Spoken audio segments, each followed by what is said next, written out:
Hello guys, स्वागत है आप सभी का आपके अपने YouTube channel GS from basics में। और आज हम लेके आए हैं 16 दिसंबर 2023 के मोस्ट इम्पॉर्टेंट करंट अफेयर के क्वेश्चंस। तो चलिए गाइस शुरू करते हैं। तो पहला क्वेश्चन है, मर्सर के लिविंग क्वालिटी इंडेक्स 2023 के अनुसार भारत का शीर्ष शहर कौन सा है। तो अभी मर्सर ने अपनी लिविंग क्वालिटी इंडेक्स जारी की है। लिविंग क्वालिटी इंडेक्स अगर देखा जाए कि रहने योग्य सबसे उपयुक्त स्थान कौन सा है, तो रहने योग्य सबसे उपयुक्त स्थान की अगर हम बात करें तो ये जीने की गुणवत्ता, यानी अगर देखा जाए शिक्षा को लेकर दर्शाता है कि शिक्षा की बात आती है। इसके अलावा अगर देखा जाए, शिक्षा के अलावा अगर हम बात करें तो ये स्वास्थ्य की भी बात करता है। स्वास्थ्य के अलावा क्राइम रेट वहाँ पर किस प्रकार का है, एवं जलवायु, इन सभी चीज़ों की बातें करता है कि ये सभी अगर देखा जाए कि किस प्रकार से वहाँ पर जीवन यापन के लिए अच्छे हैं। तो भारत में अगर देखा जाए इस रेटिंग में भारत का सबसे शीर्ष शहर है हैदराबाद। तो आपको हैदराबाद याद रखना है। और विश्व में भी अगर देखा जाए तो विश्व में अगर बात आती है तो विश्व में पहले नंबर पे अगर देखा जाए ऑस्ट्रिया की राजधानी वियना। विश्व में पहले स्थान पे है ऑस्ट्रिया की राजधानी वियना। दूसरे स्थान पर अगर देखा जाए तो एक शहर आता है ज्यूरिक। तो ज्यूरिक अगर देखा जाए, और सबसे लास्ट में अगर हम बात करें तो सबसे लास्ट में एक जगह है खार्तूम। खार्तूम सूडान की राजधानी है। ये बिल्कुल लास्ट में अगर देखा जाए तो 241वें स्थान पर है। तो आपको यहाँ पर याद रखना है कि मर्सर की लिविंग इंडेक्स के अनुसार भारत का सबसे शीर्ष पर है हैदराबाद और विश्व में सबसे शीर्ष है वियना। नेक्स्ट है हमारा अगला क्वेश्चन, हाल ही में इंटरनेशनल टेनिस ऑफ फेम में शामिल होने वाले पहले एशियाई पुरुष टेनिस खिलाड़ी कौन है। तो टेनिस ऑफ फेम में अगर देखा जाए पहले एशियाई पुरुष टेनिस खिलाड़ी की अगर हम बात करें तो यहाँ पे विजय अमृतराज, इन्हें भी शामिल किया गया और दूसरा लिएंडर पेस को भी शामिल किया गया। तो यानी ऑप्शन अगर देखा जाए ऑप्शन डी, ये दोनों ही व्यक्ति जो हैं इन दोनों को ही शामिल किया गया। साथ ही इनके अलावा भी अगर देखा जाए इंग्लैंड के एक पत्रकार हैं जो कि टेनिस से ही अगर देखा जाए संबंधित हैं, तो इन्हें भी शामिल किया गया जिनका नाम है रिचर्ड इवांश। इनका नाम भी आपको याद रखना है, रिचर्ड इवांश को भी शामिल किया गया। और एक चीन की महिला भी है जो कि पहली एशियाई महिला है, पहली एशियाई महिला बनी है और ये महिला चीन की है। तो ये चीन की महिला हैं जिनका नाम भी आपको याद रखना है, इनका नाम है ली ना। तो भारत में अगर देखा जाए तो विजय अमृतराज और लिएंडर पेस को शामिल किया गया, साथ ही इंग्लैंड के रिचर्ड इवांश को भी किया गया है। और अगर महिला की बात करी जाए तो चीन की लीना को भी शामिल किया गया है। और लिएंडर पेस का नाम बड़ा ही इम्पॉर्टेंट है क्योंकि इन्होंने 1996 के ओलंपिक में भारत के लिए ब्रॉन्ज मेडल जीता था, जो 1996 का ओलंपिक अटलांटा में आयोजित किया गया था। नेक्स्ट है अगला क्वेश्चन, दुबई COP में रीच गेम चेंजिंग इनोवेटर पुरस्कार 2023 किसे मिला है। तो अभी हाल ही में COP 28 आयोजित की गई थी, तो दुबई में अगर देखा जाए आयोजित की गई थी। इसके जो अध्यक्ष थे COP के, तो इसके जो अध्यक्ष थे वो अगर देखा जाए तो सुल्तान ज़वेर थे। तो सुल्तान ज़वेर इसके अध्यक्ष थे COP 28 के। और इसी में गेम चेंजिंग इनोवेटर जो पुरस्कार मिला है वो मिला है डॉक्टर अतुल शाह को। तो इसका आंसर होगा ऑप्शन डी। ये एक प्लास्टिक सर्जन है और इन्होंने लेप्रोसी यानी कुष्ठ रोग के इलाज में अपना योगदान दिया है, जिस कारण इन्हें ये पुरस्कार मिला है गेम चेंजिंग इनोवेटर पुरस्कार। तो ये लेप्रोसी के लिए मिला है। और लेप्रोसी यानी कुष्ठ रोग एक जीवाणु से होने वाला रोग है। नेक्स्ट है अगला क्वेश्चन, हाल ही में डेकाकॉन बनने वाला भारतीय ब्रांड कौन सा है। तो पहली बात तो आती है डेकाकॉन, यानी अगर कोई स्टार्टअप होता है, अगर कोई भी स्टार्टअप है और वो स्टार्टअप अगर $1 बिलियन का है, तो $1 बिलियन का है तो वो स्टार्टअप आपका यूनिकॉर्न में कन्वर्ट हो जाता है, तब वो कहलाता है यूनिकॉर्न। और अगर यही यूनिकॉर्न अगर हम बात करें $10 बिलियन का हो जाए, तब यही यूनिकॉर्न अगर देखा जाए तो बनता है डेकाकॉर्न। तो यहाँ पर अगर 1 बिलियन है तो यूनिकॉर्न, अगर वो 10 बिलियन है उसकी वैल्यू तो डेकाकॉर्न। और हाल ही में अगर बात आती है तो ये बना है IPL। और IPL अगर देखा जाए तो IPL अगर देखें तो भारतीय ब्रांड है। और अगर हम बात करें विश्व में, तो विश्व में एक है जो सबसे पहले नंबर पे आता है, वो है national football team. National football team अगर देखा जाए इसकी जो वैल्यू है वो लगभग 12 बिलियन डॉलर की है।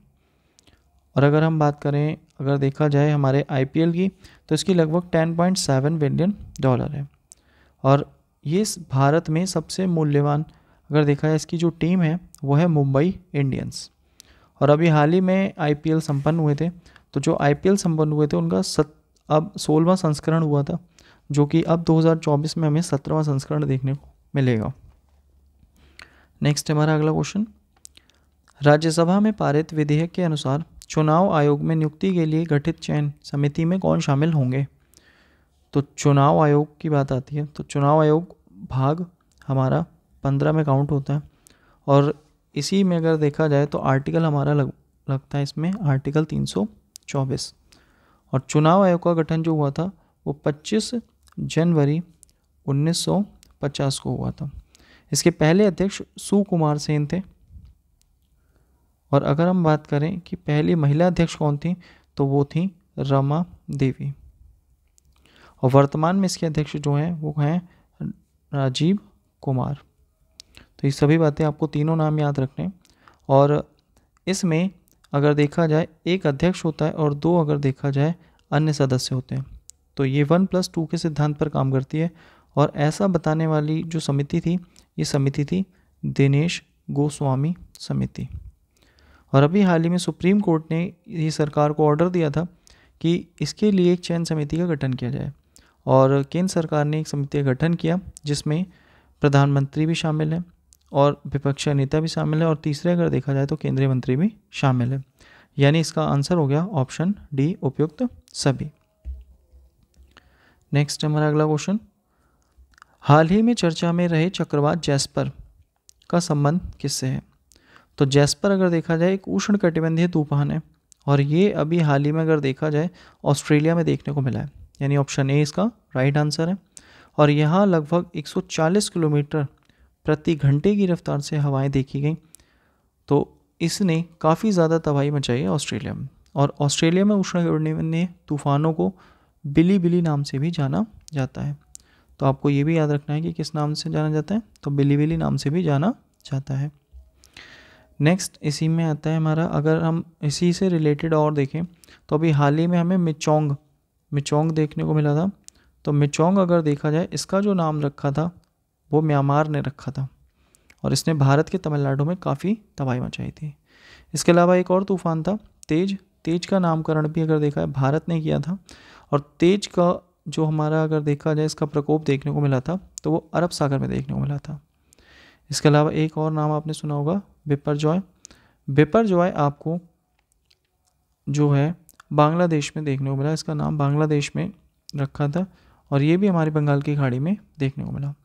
और एक तूफान असनी आपको देखने को मिला श्रीलंका में। तो श्रीलंका में अगर देखा जाए इसका जो नामकरण करा वो श्रीलंका ने। तो ये भी कुछ इंपॉर्टेंट है जो हाल ही में अगर देखा जाए तूफान काफ़ी ज़्यादा चर्चित रहे। नेक्स्ट है अगला क्वेश्चन हमारा, हाल ही में तिब्बती नववर्ष लोसर महोत्सव कहाँ प्रारंभ हुआ? तो लोसर महोत्सव अगर देखा जाए तो ये हमारे लद्दाख का महोत्सव है। यानी ऑप्शन सी इसका राइट आंसर है। और लद्दाख में अभी हाल ही में अगर देखा जाए इसकी शुरुआत हुई है क्योंकि यहाँ पर ये तिब्बती नववर्ष है और ये एक मठ है नामग्याल मठ में अगर देखा जाए इसकी शुरुआत की गई है। तो नामग्याल मठ में इसकी शुरुआत हुई है और इसी में मैथो नाम का एक जुलूस है, मैथो नाम का जुलूस भी निकाला गया है। तो ये बौद्धों के द्वारा मनाया जाता है तो इसीलिए यहाँ पर मठ का नाम आता है जिसका नाम है नामग्याल मठ। आगे नेक्स्ट हमारा अगला क्वेश्चन, यूनाइटेड वर्ल्ड रेसलिंग ने वर्ष 2023 की उभरती हुई महिला स्टार के रूप में किसे नामित किया है? तो अभी हाल ही में अगर देखा जाए यूनाइटेड वर्ल्ड रेसलिंग ने 2023 की उभरती हुई महिला स्टार के रूप में भारत की अंतिम पंघाल इन्हें अगर देखा जाए नामित किया है। और ये 53 किलोग्राम भार वर्ग में अगर देखा जाए तो वेट लिफ्टिंग करती हैं, रेसलिंग करती हैं।